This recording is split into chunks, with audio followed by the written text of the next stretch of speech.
الحمد للہ وکفى والصلاة والسلام علی عباده الذین اصطفى خصوصا علی افضلهم وخاتم النبیین محمد الامین وعلی آلہ وصحبہ اجمعین اما بعد فقد قال اللہ تبارک وتعالی کما ورد فی سورة الزخرف اعوذ باللہ من الشیطان الرجیم بسم اللہ الرحمن الرحیم حامیم والکتاب المبین انا جعلناہ قرآنا عربیا لعلکم تعقلون وَإِنَّهُ فِي أُمِّ الْكِتَابِ لَدَيْنَا لَعَلِيٌّ حَكِيمٌ وقال تبارک وتعالی كما ورد في سورة الواقعة فلا اقسم بمواقع النجوم وإنه لقسم لو تعلمون عظيم إنه لقرآن كريم في كتاب مكنون لا يمسه إلا المطهرون تنزيل من رب العالمين وقال عز وجل كما ورد في آخر سورة الفجر بل هو قرآن مجيد في لوح محفوظ صدق الله العظيم رب اشرح لي صدري ويسر لي امري واحلل عقدة من لساني يفقهوا قولي اللهم ربنا الهمنا رشدنا واعذنا من شرور انفسنا اللهم ارنا الحق حقا وارزقنا اتباعه وارنا الباطل باطلا وارزقنا اجتنابه اللهم ارحمنا بالقرآن العظيم واجعله لنا اماما ونورا وهدى ورحمة اللهم ذكرنا منه ما نسينا وعلمنا منه ما جهلنا وارزقنا تلاوته آناء الليل وآناء النهار واجعله لنا حجة يا رب العالمين آمین۔ آج شعبان معظم کی 28ویں شب ہے اور ہم ماہ رمضان مبارک کے دوران نماز تراویح کے ساتھ دورہ ترجمہ قرآن کی تمہید کے طور پر آج اور کل تعارف قرآن کے ضمن میں بعض چیزوں پر غور کریں گے تاکہ اثناء دورہ ترجمہ قرآن یہ چیزیں آپ کے ذہن میں ایک پس منظر کے طور پر موجود رہیں۔ رمضان مبارک میں نماز تراویح کے ساتھ دورہ ترجمہ قرآن کا جو سلسلہ ہم نے شروع کیا اب اسے 15 برس سے زائد ہو چکے ہیں۔ الحمدللہ کہ اس کا چرچا اب وسیع و عریض پیمانے پر ہو چکا ہے، نہ صرف اندرون ملک بیرون ملک بھی۔ اس دوران میں خود میں نے جہاں تک مجھے یاد پڑتا ہے کم سے کم 6 مرتبہ دورہ ترجمہ قرآن کی تکمیل کی سعادت حاصل کی ہے۔ 2 مرتبہ اس سے قبل کراچی میں، 3 مرتبہ لاہور میں، 1 مرتبہ ملتان میں، 1 مرتبہ ابوظہبی میں۔ اور اس سال جو میں اپنی اب ضعیفی اور اپنے علالت کے باوجود یہ ہمت کر رہا ہوں اس کا ایک خاص سبب ہے، اور وہ یہ کہ اللہ کے فضل و کرم سے بعض صورتیں ایسی پیدا ہوئیں کہ کیبل ٹی وی پر میرے ان دروس قرآن یا دورہ ترجمہ قرآن کے کیسٹ دکھائے گئے بھارت میں، اور وہیں سے یہ درخواست بھی موصول ہوئی کہ ہم چاہتے ہیں کہ اسے سیٹلائٹ پر ٹیلی کاسٹ کرائیں، لیکن اس کے لیے اس کی جو ریکارڈنگ ہے اس کا معیار بہتر ہونا چاہیے۔ تو اس ضرورت کو پورا کرنے کے لیے میں یہ ہمت کر رہا ہوں، اگرچہ اب جو بھی عمر کی سطح ہے ومن نعمرہ ننکسہ فی الخلق، میری یادداشت بھی اتنی شارپ نہیں رہی ہے جتنے پہلی تھی، استحضار جو کراس ریفرنسز کا ہے وہ بھی اب اتنا نہیں ہے جتنا کہ پہلے تھا، اور کبھی کبھی میری زبان لڑکھڑاتی بھی ہے۔ ان تمام معذوریوں کے باوجود اس ایک اہم ضرورت کے تحت میں نے یہ ارادہ کیا۔ میں خود بھی اللہ سے دعا کرتا ہوں، آپ بھی اللہ سے دعا فرمائیں کہ اس ارادے کی تکمیل ہو جائے اور اس سلسلے کو اللہ تعالیٰ اپنے کلام پاک کے پیغام اور علم اور حکمت کی ایک بڑے پیمانے پر پورے عالم انسانیت میں پھیلانے کا ذریعہ بنا دے۔ تعارف قرآن کے ضمن میں سب سے پہلی بات جو سمجھنے کی ہے وہ یہ کہ قرآن مجید کے بارے میں ہمارا اجمالی عقیدہ کیا ہے۔ یہ 3 جملوں پر مشتمل ہو سکتا ہے۔ ہمارے نزدیک قرآن اللہ کا کلام ہے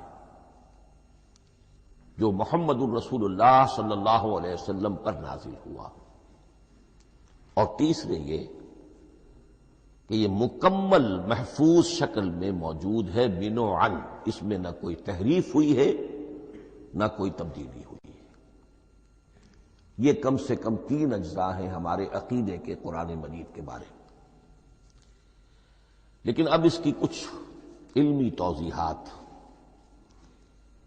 سب سے پہلے یہ کہ کلام ہونا، اس کا اللہ کا کلام ہونا، اس لیے کہ آپ کے علم میں ہے یہ تورات جو حضرت موسیٰ علیہ السلام کو دی گئی تھی وہ لکھی ہوئی شکل میں پتھر کی تختیوں پر لکھی ہوئی صورت میں دی گئی تھی، اور قرآن مجید کی تنزیل جو محمد رسول اللہ صلی اللہ علیہ وسلم پر ہوئی ہے وہ ایک مختلف صورت میں ہوئی ہے۔ اس کو قرآن مجید خود اللہ کا کلام قرار دیتا ہے۔ چنانچہ سورہ توبہ کی آیت ہے، آیت نمبر 6، وَإِنْ أَحَدٌ مِّنَ الْمُشْرِكِينَ اسْتَجَارَكَ فَأَجِرْهُ حَتَّى يَسْمَعَ كَلَامَ اللَّهِ ثُمَّ أَبْلِغْهُ مَأْمَنَهُ۔ جب ہجرت کے 9ویں سال آخری وارننگ دی گئی تھی مشرکین عرب کو کہ اب صرف تمہیں چند مہینے کی مہلت دی جا رہی ہے، اس دوران میں آخری فیصلہ کر لو اسلام قبول کرنا ہے یا نہیں، اس لیے کہ اس کے بعد مشرکین عرب کے لیے کوئی رعایت نہیں ہوگی، جو لوگ اسلام قبول نہیں کریں گے انہیں تہہ تیغ کر دیا جائے گا۔ فَإِذَا انْسَلَخَ الْأَشْهُرُ الْحُرُمُ فَاقْتُلُوا الْمُشْرِكِينَ حَيْثُ وَجَدتُّمُوهُمْ۔ جب یہ مہلت ختم ہو جائے تو ان مشرکین کا قتل عام کرو۔ اس کی وضاحت پھر جب سورہ توبہ ہم پڑھیں گے تو اس وقت یقیناً ذہن میں کچھ اشکالات آئیں گے، لیکن اس وقت اس ضمن میں تفصیلی بحث کا موقع نہیں۔ اب اس میں ایک استثناء رکھا گیا کہ ایک مشرک ہے وہ چاہتا ہے کہ اتنا بڑا چیلنج جو ہمیں دے دیا گیا تو ہمیں موقع دیا جائے کہ ہم آئیں، آپ کے پاس بیٹھیں، کچھ دن رہیں، اللہ کا کلام سنیں، آپ کیا بات منوانا چاہتے ہیں، اس کے لیے کیا دلائل ہیں، اس کو اچھی طرح سمجھیں، اس کا ہمیں موقع ہونا چاہیے۔ اس کے لیے یہ آیت نازل ہوئی کہ وَإِنْ أَحَدٌ مِّنَ الْمُشْرِكِينَ اسْتَجَارَكَ، اے نبی اگر ان مشرکین میں سے کوئی شخص آپ سے پناہ طلب کرے فاجر، اسے پناہ دیجئے، حتیٰ یسمع کلام اللہ، یہاں تک کہ وہ اللہ کا کلام سن لے، ثم ابلغہ مأمنا، پھر یہ بھی نہیں کہ اسی وقت اسے کہا جائے کہ تم مانتے ہو یا نہیں مانتے، نہیں، پھر اسے اس کے امن کے مقام پر پہنچا دو۔ یہ جو آیت ہے اس میں لفظ کلیئر آ گیا کہ قرآن مجید اللہ کا کلام ہے۔ لیکن اب اسی تل کے اوٹ میں پہاڑ والا مسئلہ ہے، ٹپ آف آئس برگ، اس کے نیچے وہ کتنا بڑا تودہ ہوتا ہے۔ کلام جو ہے اللہ تعالیٰ کی صفت ہے، اور یہ بڑا مسئلہ گہرا ہے، اور علم کلام کا ایک بڑا پیچیدہ مسئلہ ہے کہ ذات باری تعالیٰ اور اس کی صفات کے مابین کیا ربط و تعلق ہے۔ آیا صفات ذات کا جز ہیں، جزو لا ینفک ہیں، حصہ ہے، یا کچھ زائد بر ذات، جس کو علامہ اقبال نے ایک جگہ کہا ہے صفات ذات حق، حق سے جدا یا عین ذات۔ یہ ہمارے علم کلام کا ایک بڑا پیچیدہ مسئلہ ہے، لیکن یہ کہ اس میں متکلمین کا جو تقریباً اجماعی فیصلہ ہے وہ دو لفظوں میں آتا لا عین ولا غیر. اللہ کی صفات نہ تو اس کی ذات کا عین ہے نہ اس کی ذات سے غیر ہے. بہت پیچیدہ شکل ہے، اور یہ بھی اس وقت کا میرا موضوع نہیں ہے، میں صرف کسی اور موضوع کے لیے صرف حوالے دے رہا ہوں. بہرحال قرآن مجید کا جو تعلق ہے ذات باری تعالیٰ کے ساتھ، وہ اس مسئلے سے بخوبی واضح ہو جاتا ہے کہ چونکہ یہ اللہ تعالیٰ کی صفت ہے، اور صفت کو ہم یہ نہیں کہہ سکتے کہ وہ ذات باری تعالیٰ سے جدا ہے، یہ بھی نہیں کہہ سکتے کہ اس کی ذات کا جزو لا ینفک ہے. کچھ اسی طرح کا تعلق ہے قرآن مجید کا ذات باری تعالیٰ کے ساتھ. لیکن یہ مسئلہ قرآن مجید میں خود بیان ہوا، اور سورہ حشر کی آیت میں تو یہ فرمایا گیا، اللہ تعالیٰ نے اپنے اس کلام کی عظمت کو یوں بیان کیا، وہ عظمت کما ہیا، جیسے کہ وہ فی الواقع ہے، اور جس کا کہ گویا کہ پورا ادراک ہمارے لیے اپنی بہت سی محدودیتوں کی وجہ سے ممکن نہیں ہے.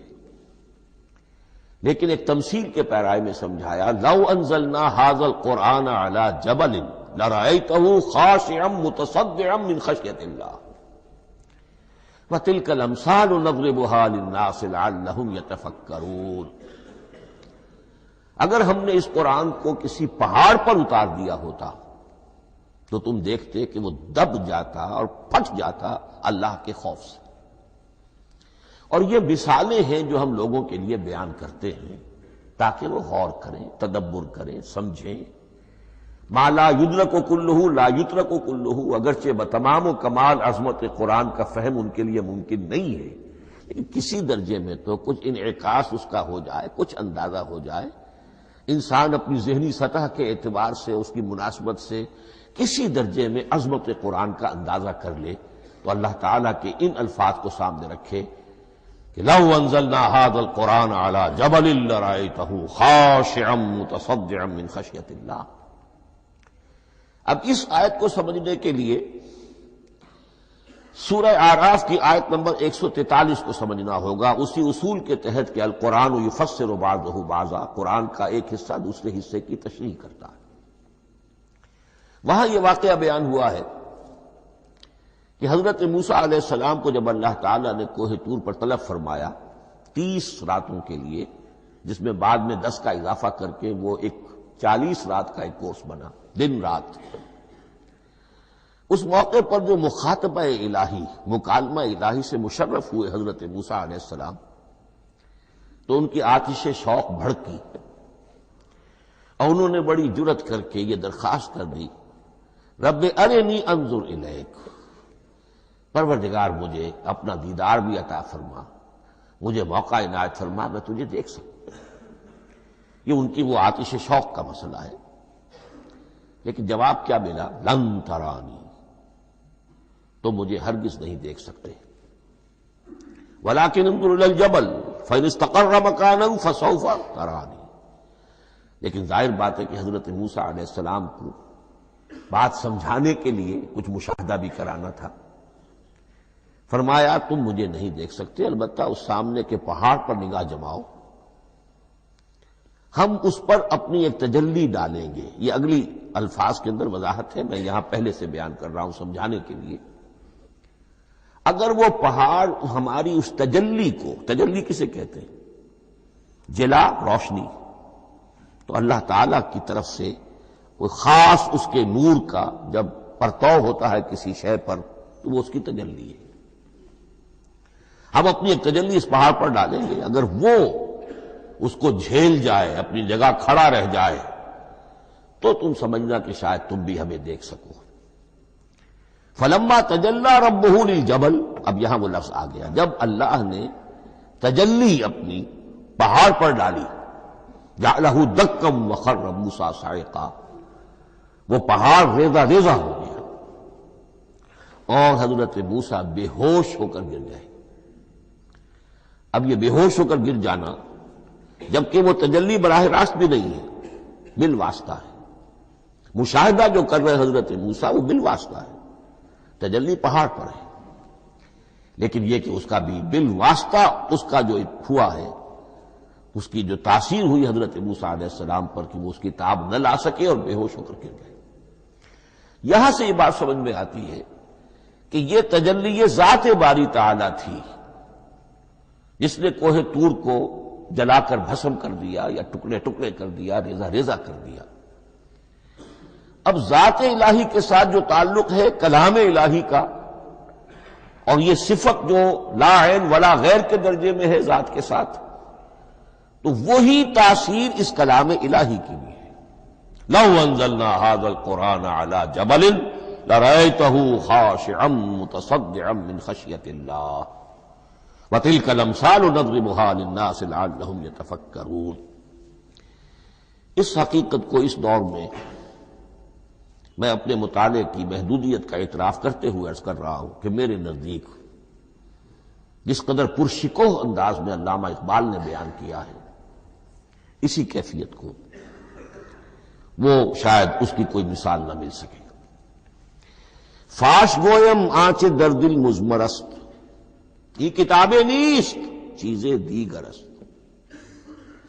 میں صاف ہی کہہ دیتا ہوں جو میرے دل میں چھپی ہوئی بات ہے۔ فاش گویم آنچ در دل مزمرست، یہ کتابیں نیست، اس قرآن کو کتاب نہ سمجھنا، یہ کچھ اور شے ہے، چیزیں دیگر است۔ اب وہ چیزیں دیگر کیا ہے؟ وہی جو میں نے عرض کیا، ذات باری تعالی اور کلام کا صفت باری تعالی ہونا، اس کے بنا پر جو مناسبت ہے، جو قرب ہے، جو مشابہت ہے۔ مثل حق پنہاؤ ہم پیداستو، زندہ و پائندہ و گویاستو۔ اس کلام میں اللہ تعالی کی ساری صفات کا انعکاس موجود ہے۔ یہ بات ویسے بھی سمجھ میں آتی ہے، کوئی شخص ذرا گفتگو کرے، چند جملے جب وہ ادا کرے گا اپنی زبان سے، تو معلوم ہو جائے گا کہ اس کے فہم کا، اس کی دانش کا، اس کے مطالعے کا حدود اربع کیا ہے اور اس کے ذہن کی سطح کیا، سمجھ میں آ جائے گی بات۔ اس لیے کہ کلام جو ہے وہ متکلم کی پوری شخصیت کی عکاسی کر رہا ہوتا۔ تانت بازی راگ پایا، چند جملے کسی نے کہا، پتہ چل گیا کہ یہ کس سطح کے آدمی ہیں، علمی اعتبار سے، معلوماتی اعتبار سے، تہذیبی اعتبار سے، کلچرڈ ہیں یا نہیں ہیں۔ یہ ساری باتیں چند جملوں میں واضح ہو جائیں گی۔ تو اللہ تعالیٰ کی بھی جملہ صفات کا عکس اس قرآن میں موجود ہے۔ ان میں سے جن چند چیزوں کا ذکر علامہ نے شعر میں کیا، وہ جو سورہ حدید کی آیت ہے، هو الاول والآخر والظاہر والباطن، اللہ الظاہر بھی ہے، الباطن بھی ہے۔ اتنا ظاہر کہ اس سے زیادہ ظاہر کوئی شے نہیں، اور اتنا باطن کہ اس سے زیادہ چھپی ہوئی کوئی شے نہیں۔ اسی لیے حضور سے جو منقول ہیں الفاظ کہ پروردگار انت الظاہر فلیس فوقک شیء وانت الباطن فلیس دونک شیء، یہی کیفیت قرآن کی ہے۔ مثل حق پنہاں ہم پیداستو، پنہاں بھی ہے، ظاہر بھی ہے، جیسے ذات باری تعالی، اور جیسے اللہ تعالیٰ کی شان ہے جو آیت الکرسی کے شروع میں آئی، الحی القیوم۔ مثل حق پنہاؤ ہم پیداستو، زندہ ہو پائندہ ہو گویاستو۔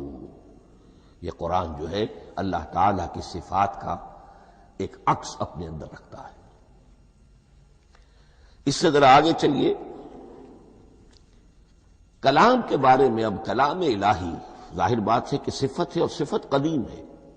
اللہ کی صفات حادث نہیں ہے، اللہ کی ذات بھی قدیم ہمیشہ سے ہے، اور اس کی صفات بھی قدیم ہمیشہ سے۔ اور یہ جو کلام الہی ہے، ظاہر بات ہے کہ یہ جو ہماری زبان کے حروف و اصوات ہیں، کلام الہی تو ان سے منزہ ہے، مبرہ ہے، ماورا ہے، اعلیٰ ہے، عرفہ ہے۔ ہماری زبانوں کے حروف و اصوات، الفابیٹس جگہ جگہ تبدیل ہو جائیں گے، انگریزی کے کچھ اور ہیں، اردو کے کچھ اور ہیں، عربی کے کچھ اور ہیں۔ کلام الہی ان تمام سے آگاہ، عرفہ، منزہ اور مبرہ ہے۔ یہ کلام الہی جب بھی نازل ہوا ہے، ظاہر بات ہے حضرت موسیٰ پر اگر کتاب اتاری گئی وہ بھی علم الہی سے آئی، لیکن وہ عبرانی زبان میں آئی۔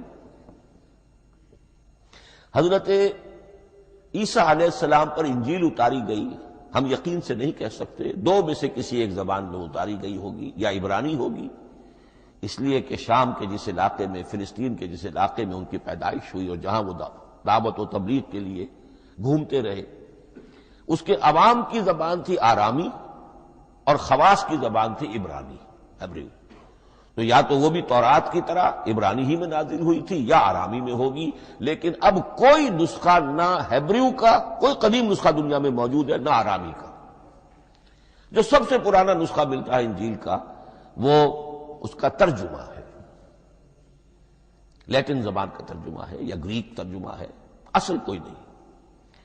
بہرحال جب وہ کلام الہی محمد الرسول اللہ پر نازل ہوا، اب اس نے حروف و اصوات کا وہ جامہ پہنا کہ جو عربی زبان کے ہیں۔ یہی وجہ دیکھیے، میں نے جو آیت سورہ حامیم، یہ جو سلسلہ سور ہے اس میں سے سورہ زخرف کی آیت جو میں نے آپ کو سنائی، حامیم والکتاب المبین انا جعلناہ قرآنا عربیا لعلکم تعقلون، ہم نے بنا دیا ہے اپنے اس کلام کو قرآن عربی، اس کو عربی حروف و اصوات کا جامہ ہم نے پہنا دیا ہے، انا جعلناہ قرآنا عربیا لعلکم تعقلون، کہ چونکہ مخاطب اول جو قوم تھی امیین، ان کی زبان عربی تھی، لعلکم تعقلون، تاکہ تم اس کو سمجھ سکو۔ اب اس سے آگے چلیے، اصل قرآن مجید کے 3 مقامات سے معلوم ہوتا ہے، اصل قرآن اللہ کے پاس ہے۔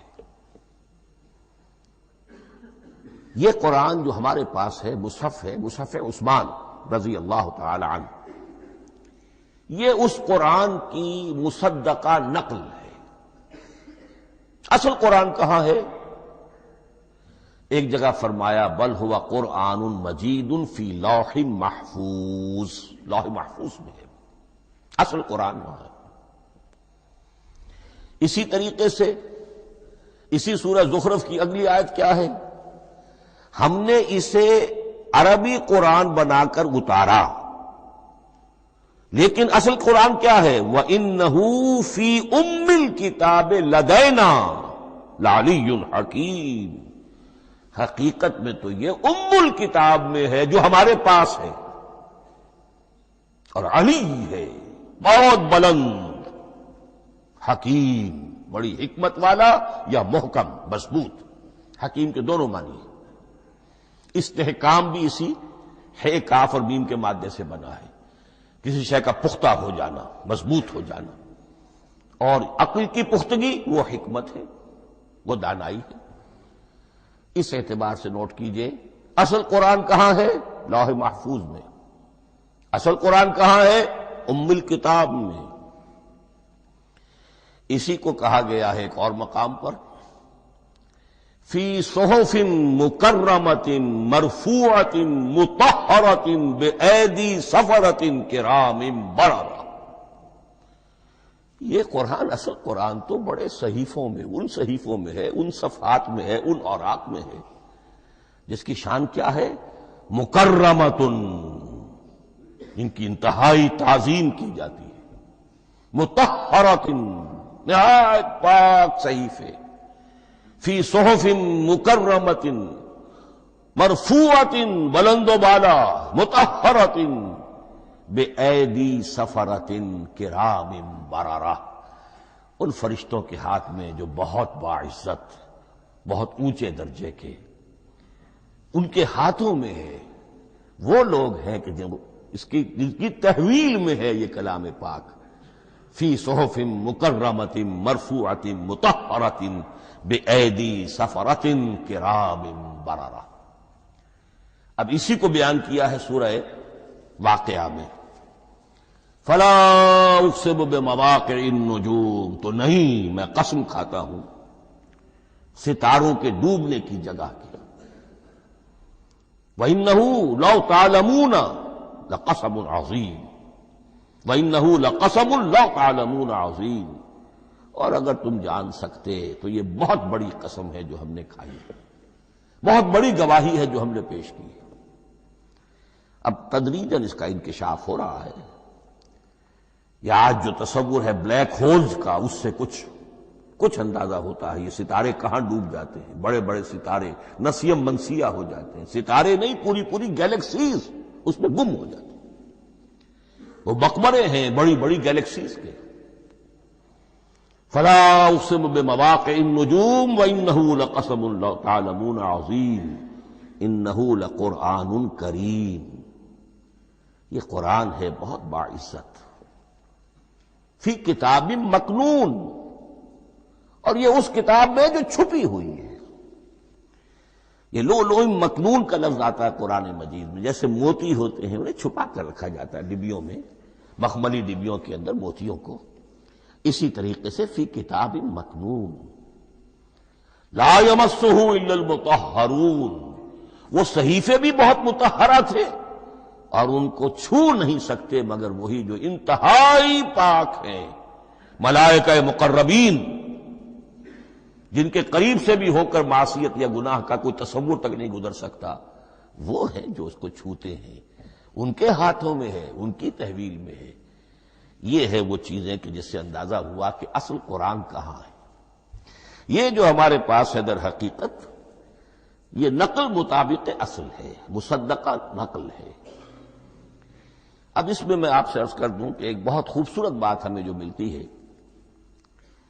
تورات میں جو استثناء، جو صفر استثناء ہے ڈیوٹرانومی، اس کے 18ویں باب میں 18ویں اور 19ویں آیات جو ہیں اس میں ذکر موجود ہے، میں ان کے لیے انہی کے بھائیوں میں سے تیری مانند ایک نبی برپا کروں گا۔ اللہ تعالیٰ کلام فرما رہے ہیں یہاں حضرت موسیٰ علیہ السلام سے، آج بھی موجود ہے اولڈ ٹیسٹمنٹ، ڈیوٹرانومی یا کتاب استثناء، سفر استثناء، اس کا 18واں باب، اس کی 18ویں اور 19ویں آیات جب چاہیں جا کر دیکھیں۔ میں ان کے لیے ان کے بھائیوں ہی میں سے تیری مانند ایک رسول اٹھاؤں گا، میں ان کے لیے انہی کے بھائیوں میں سے تیری مانند ایک نبی برپا کروں گا اور اپنا کلام اس کے منہ میں ڈالوں گا، اور جو کچھ میں اس سے کہوں گا وہی وہ ان سے کہے گا۔ یہ ہے جو پیشین گوئی ہے محمد الرسول اللہ صلی اللہ علیہ وسلم کی۔ اور یہاں وہ فرق واضح کر دیا گیا، اے موسیٰ تم سے تو یا تو ہم نے کلام کیا ہے یا تمہیں جو کتاب دی ہے وہ لکھی ہوئی دی ہے، لیکن جو نبی تیری ہی مانند میں برپا کروں گا۔ اب اس میں بھی نوٹ کرنے کی بات ہے کہ حضرت موسیٰ کے مشابہ نبی اکرم صلی اللہ علیہ وسلم کے سوا کوئی نبی نہیں۔ صاحب کتاب وہ بھی تھے، صاحب کتاب محمد بھی ہے، صاحب امت وہ بھی تھے، اور صاحب امت محمد رسول اللہ ہے، تیری مانند صاحب شریعت۔ حضرت عیسیٰ صاحب شریعت نہیں تھے، شریعت موسوی ہی کو نافذ کرنے کے لیے آئے تھے، ان کی حیثیت دین موسوی کے مجدد کی تھی۔ ویسے نبی تھے، اللہ کے فضل و کرم سے نبی تھے، اس میں کوئی شک نہیں، رسول تھے، لیکن یہ کہ ان کے کام کی نوعیت کیا تھی، اس لیے کہ کوئی نئی شریعت لے کر نہیں آئے۔ اب بھی انجیل میں الفاظ موجود ہیں، don't think I have come to destroy law, the Mosaic law جسے یہ کہتے ہیں، شریعت موسوی، وہ تم پر نافذ رہے گی، تم اس کی پابندی کرو گے، چونکہ صاحب شریعت رسول یا موسیٰ یا محمد صلی اللہ علیہ وسلم علیہ الصلوۃ والسلام۔ تو میں ان کے بھائیوں میں سے، اب بھائی کون ہوں گے؟ ظاہر بات ہے بنی اسرائیل، ان کے کزنز کون ہیں؟ بنی اسماعیل۔ بنی اسرائیل تو جو بھی نبی ہے وہ انہی میں سے ہے، ان کے بھائیوں میں سے، تو بھائی تو ہوگا، ان کا کزن ہوگا، اب وہ کون ہے؟ بنی اسماعیل۔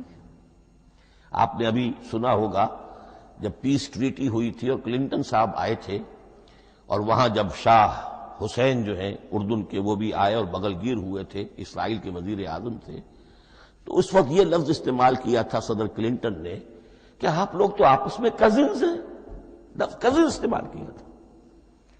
تو ان کے بھائیوں میں سے گویا کہ غیر اسرائیلی جو ان کے قریب ترین قرابت دار ہوں گے وہ بنو اسماعیل ہیں. تیرے مانند صاحب شریعت نبی میں برپا کروں گا، لیکن اس پر جو میرا کلام اترے گا وہ کس شکل میں اترے گا؟ میں اپنا کلام اس کے منہ میں ڈالوں گا اور پھر وہ جو کچھ کہے گا وہ وہی کہے گا جو میں نے کہا ہے. اب اس کے حوالے سے ایک بہت اہم بات سمجھ لیجئے، اور قرآن مجید کے دو اہم مقامات کی وضاحت اس سے ہو جائے گی. یہ کلام اللہ، قرآن مجید میں اس کو قول جبرائیل بھی کہا گیا ہے. کلام اللہ حضرت جبرائیل کے ذریعے سے جب ادا ہوا ہے تو قول جبرائیل ہے، اور پھر جب وہ محمد الرسول اللہ کی زبانی ادا ہوا تو قول رسول ہے، قول محمد ہے صلی اللہ علیہ وسلم. یہ قول اللہ بھی ہے، قول جبرائیل بھی ہے، اور قول محمد بھی ہے بیک وقت.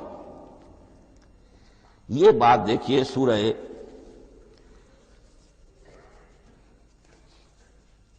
اذا السماء انفجرت، اس میں یہ سورت جو الفاظ آئے ہیں انہ لقول رسول کریم، سورت تکویر اذا الشمس کورت، انہ لقول رسول کریم ذی قوت عند ذی العرش مکین مطاع ثم امین وما صاحبکم بمجنون. یہ یہاں پر حضرت جبرائیل کا ذکر ہو رہا ہے. وما ہوا بقول شیطان الرجیم، محمد تک اس قرآن کو لانے والا تو وہ بلند پائے کا فرشتہ ہے، یہ کوئی شیطان رجیم نہیں ہے. اس لیے کہ مکے والوں نے کہہ دیا تھا ہو سکتا ہے کوئی بدروح آئی ہو محمد پر اور اس بدروح نے کوئی الٹی سیدھی بات سکھا دی ہو. نہیں، انہ لقول رسول کریم، یہاں رسول کریم کون ہے؟ حضرت جبرائیل. انہ لقول رسول کریم ذی قوت عند ذی العرش مکین، بڑی قوت والا اور جس کا بڑا اونچا مقام اور مرتبہ ہے عرش والے کے قریب. ذی قوت عند ذی العرش مکین مطاع ثم امین، وہ فرشتوں کے مطاع ہیں، فرشتے ان کی اطاعت کرتے ہیں، فرشتوں کے سردار ہیں، اور پھر ساتھ ہی پورے امین ہیں. جبرائیل امین یہ ہم لفظ استعمال کرتے ہیں. اور اس کے بعد آگے جا کے فرمایا وما ہوا بقول شیطان الرجیم، یہ کسی شیطان رجیم کا قول نہیں ہے. اب یہاں اس سورہ تکویر میں قرآن کو قول جبرائیل قرار دیا گیا. لیکن سورۃ الحاقہ میں چلیے، اس کے آخر میں آتا ہے انہ لقول رسول کریم وما ہوا بقول شاعر قلیلا ما تؤمنون ولا بقول کاہن قلیلا ما تذکرون تنزیل من رب العالمین. یہاں اب رسول کریم سے مراد محمد الرسول اللہ صلی اللہ علیہ وسلم. یہ کسی شاعر کا قول نہیں ہے، کسی کاہن کا قول نہیں ہے، یعنی جس کے زبانی یہ قرآن لوگوں کے سامنے آ رہا ہے. جبرائیل کا قول ہو کر تو محمد پر نازل ہوا صلی اللہ علیہ وسلم، لیکن اب لوگوں کے سامنے وہ قول محمد بن کر آ رہا. انہ لقول رسول کریم وما ہوا بقول شاعر قلیلا ما تؤمنون ولا بقول کاہن قلیلا ما تذکرون تنزیل من رب العالمین. تو قرآن مجید کلام اللہ ہے، پھر وہ قول جبرائیل بنا جب جبرائیل نے آ کر محمد کو سنایا، اور پھر وہ قول محمد بنا جب محمد کی زبان مبارک سے لوگوں نے اسے سنا، اہل عرب نے سنا، اور پھر وہ بات پھیلتی چلی گئی.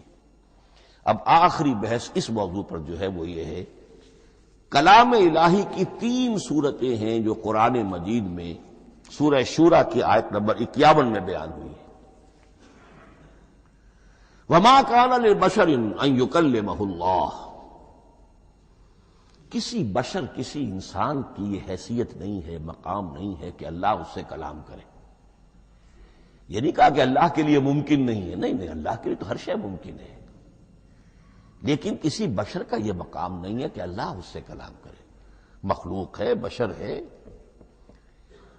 ما کان لبشر ان یکلمہ اللہ الا اب 3 شکلیں آئیں، الا وحیا او من وراء حجاب او یرسل رسولا فیوحی باذنہ ما یشاء انہ علی حکیم. 3 صورتیں ہیں کلام الہی کی. یا تو براہ راست اللہ وحی کرتا ہے بغیر کسی فرشتے کی درمیان میں ذریعہ بنائے ہوئے، اسی کا نام الہام ہے، اسی کا نام تحدیث ہے۔ یہ غیر نبی کے ساتھ بھی ہوتا ہے۔ حضور نے فرمایا ہر نبی کی امت میں محدث ہوتے تھے جن سے اللہ کلام کرتا تھا، اور میری امت کا محدث عمر ہے رضی اللہ تعالی عنہ۔ محدث نہیں، محدث کے معنی ہے علم حدیث کا ماہر۔ امام بخاری محدث ہے، امام مسلم محدث ہے۔ محدث تحدیث سے مفعول بنا جس سے بات کی جاتی ہے، محدث۔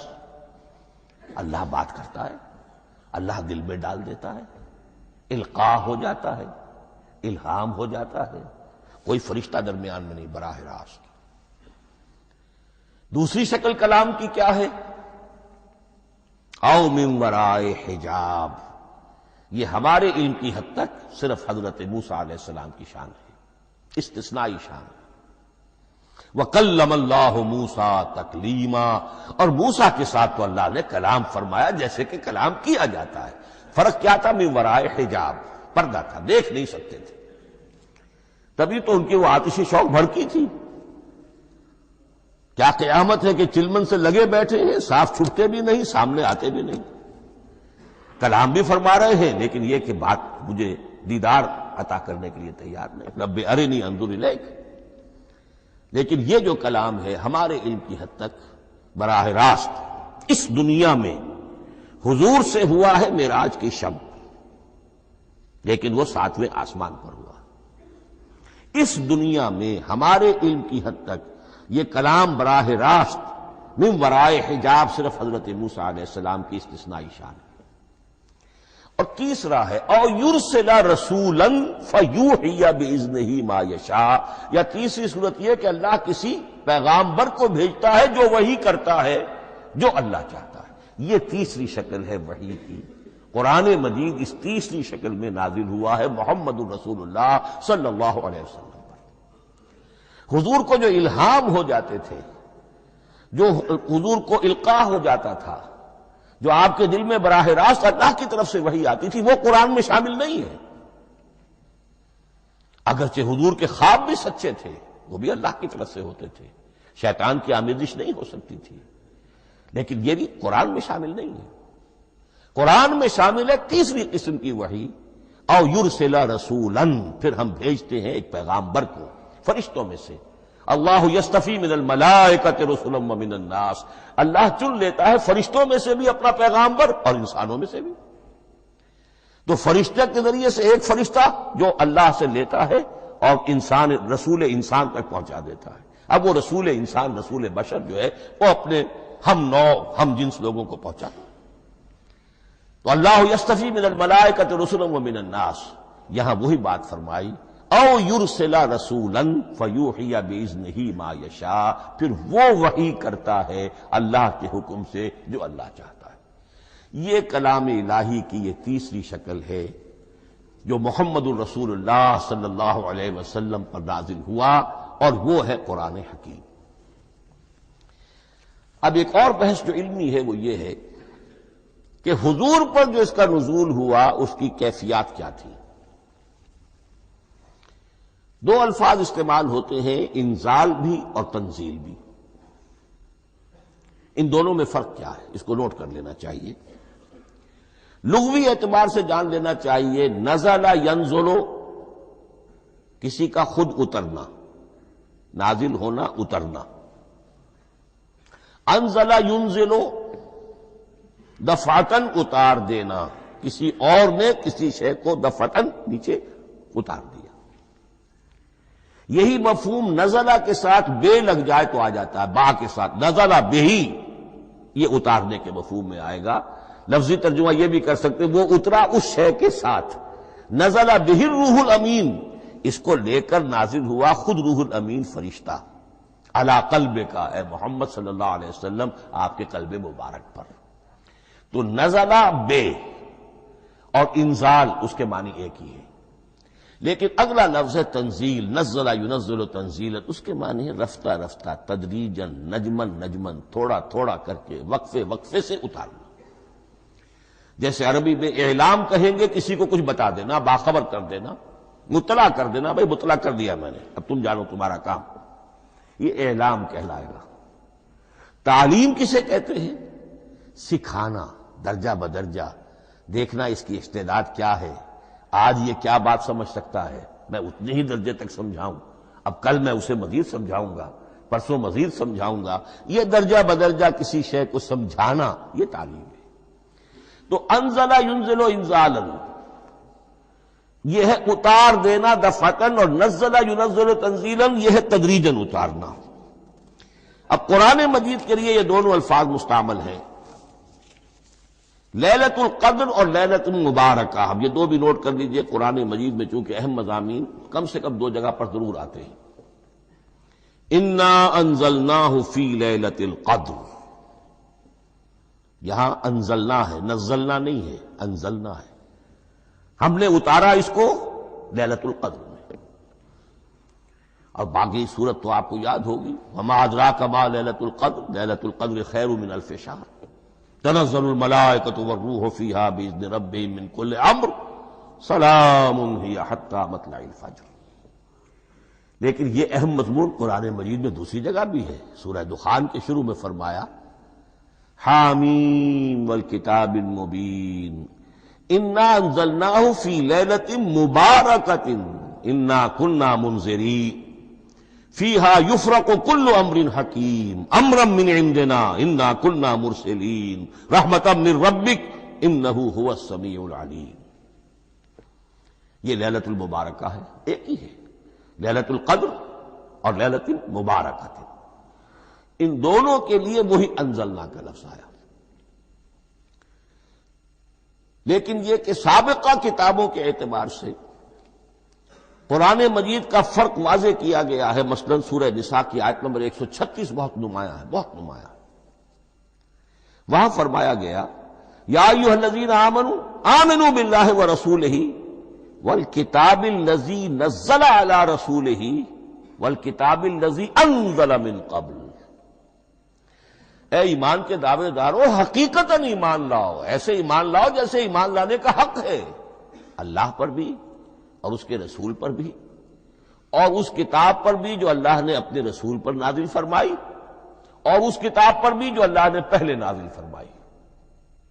لیکن نازل کے لیے یہاں آیا حضور کے لیے والکتاب الذی نزل علی رسولہ، تنزیل کی شکل میں، اور تورات کے لیے والکتاب الذی انزل من قبل، وہ تو دفعۃ واحدا لکھی ہوئی تختیوں کی شکل میں حضرت موسیٰ علیہ السلام کو دے دی گئی تھی۔ تو یا ایھا الذین آمنوا آمنوا باللہ ورسولہ والکتاب الذی نزل علی رسولہ والکتاب الذی انزل من قبل۔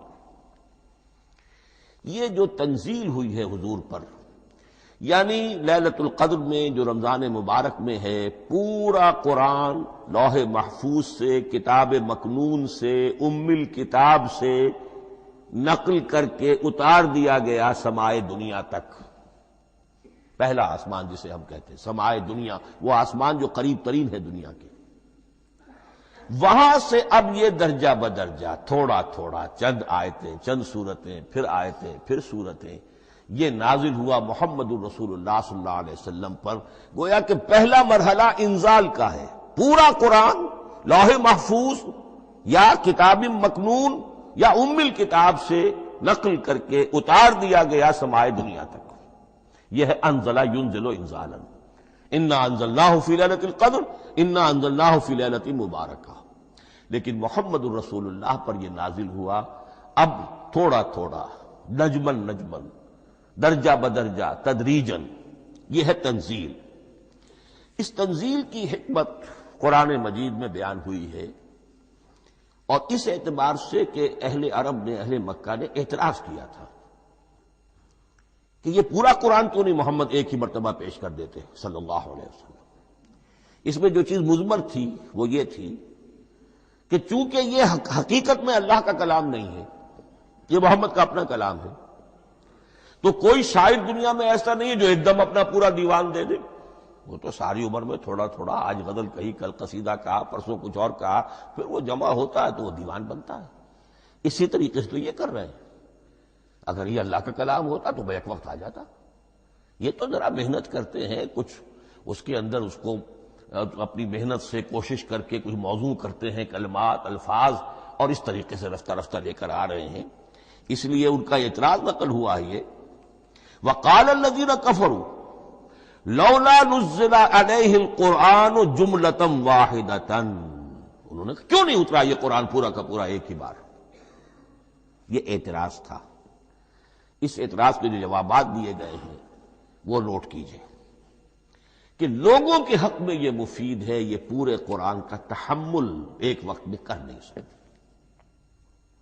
یہ پورا قرآن تو ایک ہی مرتبہ اگر پہاڑ پر بھی اتار دیا جاتا تو وہ پھٹ جاتا، دب جاتا۔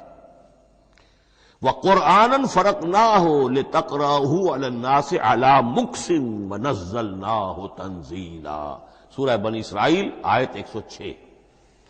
یہ وہ قرآن ہے جس نے ہم نے جس کو ٹکڑے ٹکڑے کر کے، فرق نہ ہو، فرق توڑ دینا، تھوڑا تھوڑا کر کے ہم نے کر دیا، لِتَقْرَأَهُ عَلَى النَّاسِ عَلَى مُكْثٍ، تاکہ آپ اسے پڑھ کر سنائے لوگوں کو وقفے وقفے سے، تاکہ وہ سہار سکیں، سنبھال سکیں، برداشت کر سکیں۔ وَنَزَّلْنَاهُ تَنزِيلًا، اسی وجہ سے ہم نے اسے نازل کیا ہے بطرز تنزیل، بطرز انزال نہیں، بطرز تنزیل۔ وَقُرْآنًا فَرَقْنَاهُ لِتَقْرَأَهُ عَلَى النَّاسِ عَلَى مُكْثٍ وَنَزَّلْنَاهُ تَنزِيلًا۔ ایک حکمت تو ہو گئی عوام کے لیے، ایک حکمت خود رسول کے لیے صلی اللہ علیہ وسلم۔ كَذَلِكَ لِنُثَبِّتَ بِهِ فُؤَادَكَ وَرَتَّلْنَاهُ تَرْتِيلًا۔ اب ذرا نوٹ کیجئے، قلب محمدی کے لیے بھی اس پورے کلام کا ایک دم سہار آسان کام نہیں تھا۔ یہ اس لیے، یہ اسی سورہ الفرقان کی جو آیت کا میں نے ایک حصہ آپ کو سنا دیا تھا، اسی کے اندر اس کا جواب آیا ہے، اسی آیت میں، آیت نمبر 32 ہے یہ سورہ فرقان کی۔ وقال الذين كفروا لولا نزل عليه القرآن جملة واحدة، یہ اعتراض ہے۔ جواب کیا ہے؟ كذلك لنثبت به فؤادك، ہم نے یہ اس لیے کیا ہے نبی کہ اس کے ذریعے سے آپ کے دل کو ٹھہراؤ اور جماؤ عطا کرے، یہ ایک دم اس کا اتر جانا۔ انا سنلقی علیک قولا ثقیلا، بڑا بھاری بوجھ ہے، ناقابل برداشت ہے، تاکہ رفتہ رفتہ آپ کا دل، اس کے اندر تقویت بڑھتی چلی جائے، اس کے اندر اور اس کا تحمل جو ہے اس کی صلاحیت بڑھتی چلی جائے۔ کذالک لنثبت بہ فؤادک ورتلناہ ترتیلا، اسی لیے ہم نے تھوڑا تھوڑا کر کے نازل کیا ہے۔ ولا یاتونک بمثل الا جئناک بالحق واحسن تفسیرا، ساتھ ہی فرمایا کہ یہ لوگ جو بھی اعتراض کریں گے ہم اس کا جواب بھی اور بہترین تعویل بھی آپ کو دے دیں گے۔ اب اگلی بحث یہ ہے، یہ قرآن کب اور کہاں نازل ہوا؟ یہ عام معلوماتی شے ہے، اس میں کوئی پیچیدگی نہیں ہے، لیکن اس کی اہمیت ہے بہت ضروری ہے، وہ میں انشاءاللہ اگلی بحث میں جبکہ قرآن کے سمجھنے کے جو اصول ہیں ان کو بیان کروں گا تو وضاحت سے بات آئے گی۔ یہ کہ یہ عام معلوماتی ایک ہمارے ذہن میں خاکہ رہنا چاہیے، زمان و مکان کا کیا رشتہ ہے قرآن کے ساتھ۔ قرآن نازل کب ہوا؟ ہمارا چونکہ عام طور پر جو معمول ہے، ہم تو جو کرسچن ایرا ہے اس کے حوالے سے ہمارے ذہن کے اندر سارا حساب کتاب ہے، تو سن 610 عیسوی سے لے کر 632 عیسوی تک شمسی حساب سے 22 سالوں میں قرآن نازل ہوا ہے۔ 571 حضور کی ولادت کا سال ہے، 571 عیسوی۔ 610 میں آپ 39 سال کے ہوئے، لیکن قمری حساب سے 40 کے ہو چکے۔ 610 میں قرآن کی تنزیل شروع ہوئی اور 632 میں آپ کا انتقال ہوا۔ 22 برس زمانی اعتبار سے نقشہ ذہن میں رکھیے، اور اسے ہم اگر دوسرے حساب سے کہیں گے تو عام الفیل، وہ جو ابرہہ آیا تھا بیت اللہ کو ڈھانے کے لیے، وہ سال عربوں میں بہت مشہور ہو گیا تھا، اور وہی سال حضور کی ولادت کا ہے، تو عام الفیل ہی میں حضور کی ولادت ہوئی، لہذا 40 عام الفیل میں قرآن مجید کا نزول شروع ہوا، اور 11 ہجری تک یہ 23 برس بنتے ہیں قمری حساب سے۔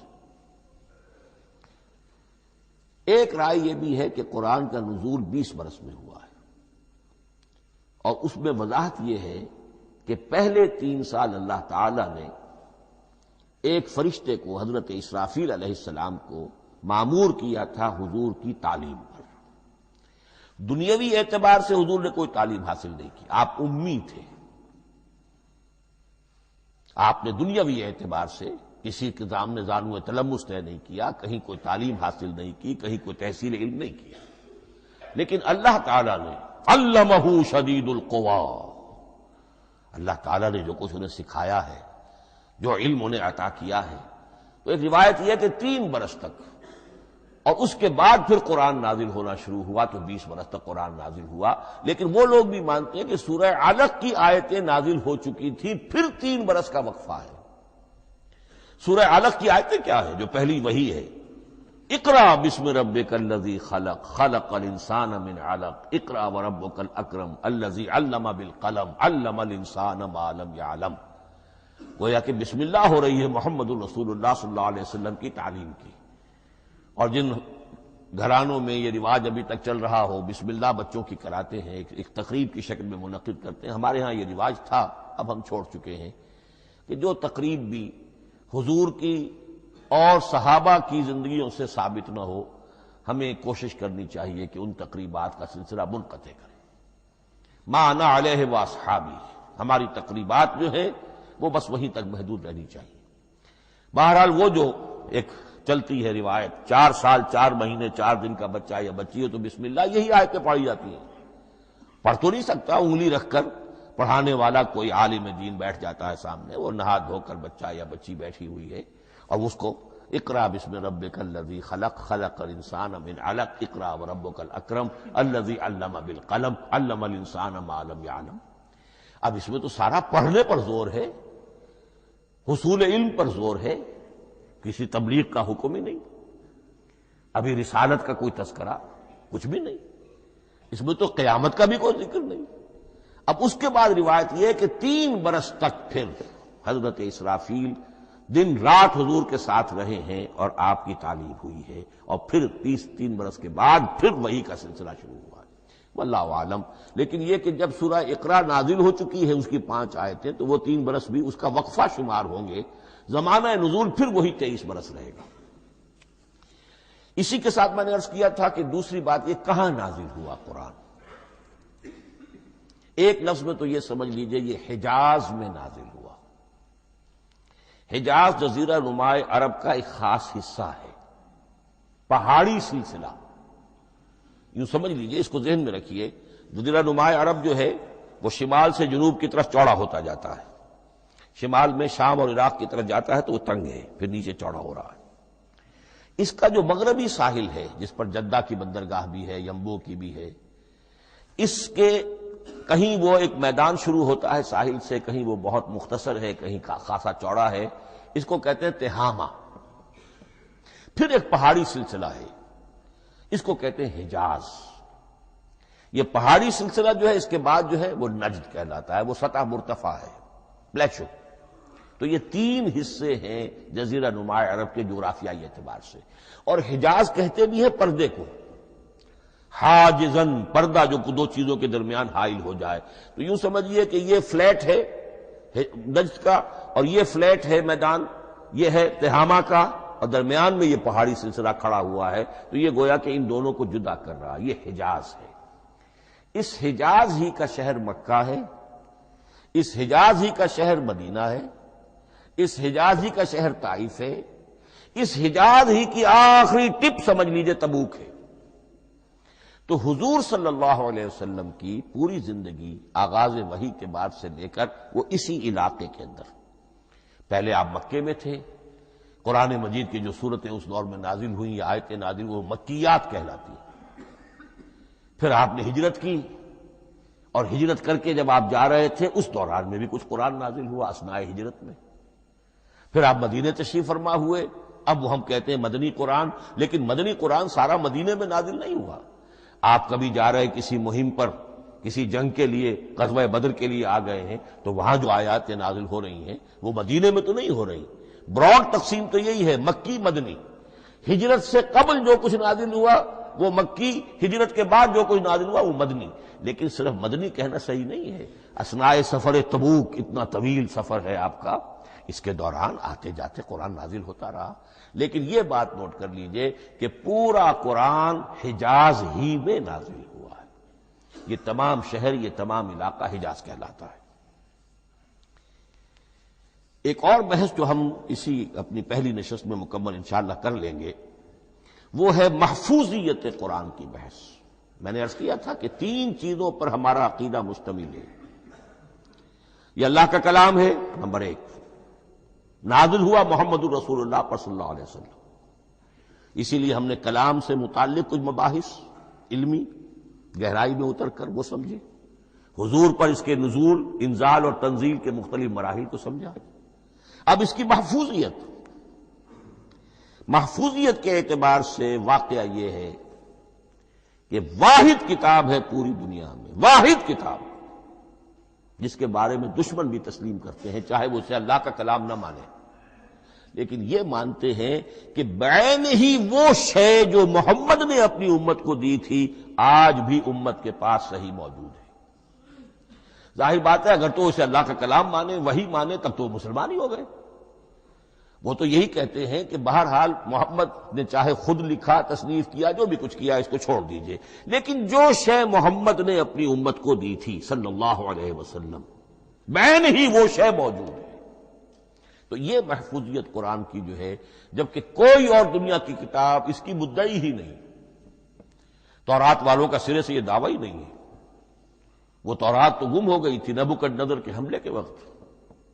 اس کے بعد سے دنیا میں تورات کا وجود نہیں ہے. اور پھر 100 برس کے بعد اپنی یادداشتوں سے مرتب کی ہے یہ تورات جو آج ہمارے سامنے ہے.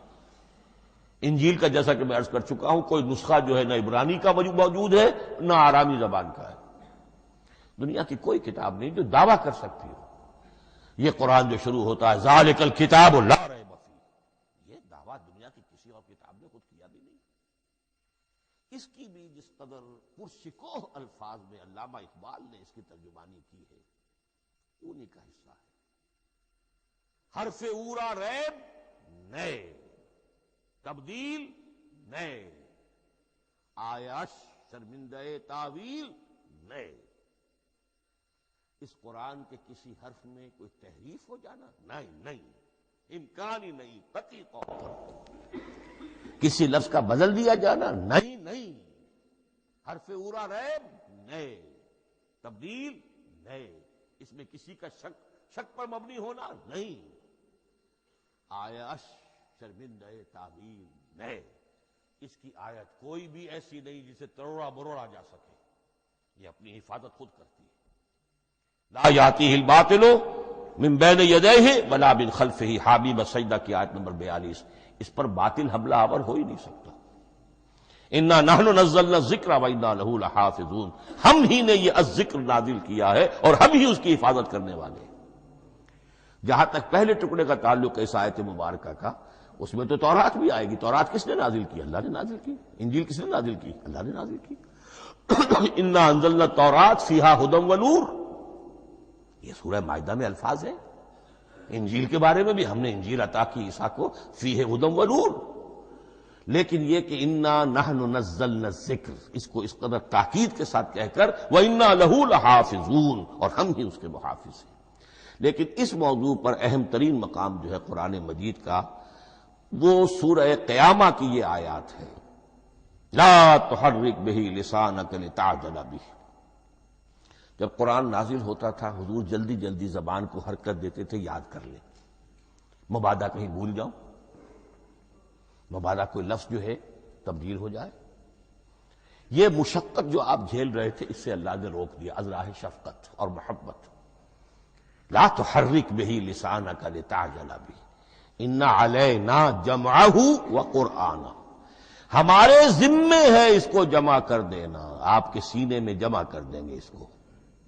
اور صرف جمع کرنا نہیں، قرآن ترتیب. قرآن ہوتا ہے پڑھا جاتا ترتیب سے. یعنی ترتیب نزولی، یہ بعد میں ہماری علیحدہ بحث بھی آئے گی کہ ترتیب نزولی اور ہے، ترتیب مصحف اور ہے، یہ ترتیب بھی ہم کروا دیں گے، یہ بھی ہمارے ذمہ ہے۔ ان علینا جمعہ وقرآنہ فاذا قرأناہ فاتبع قرآنہ، پھر جب ہم جس ترتیب سے پھر آپ کو پڑھائیں اسی ترتیب کی پیروی کیجیے۔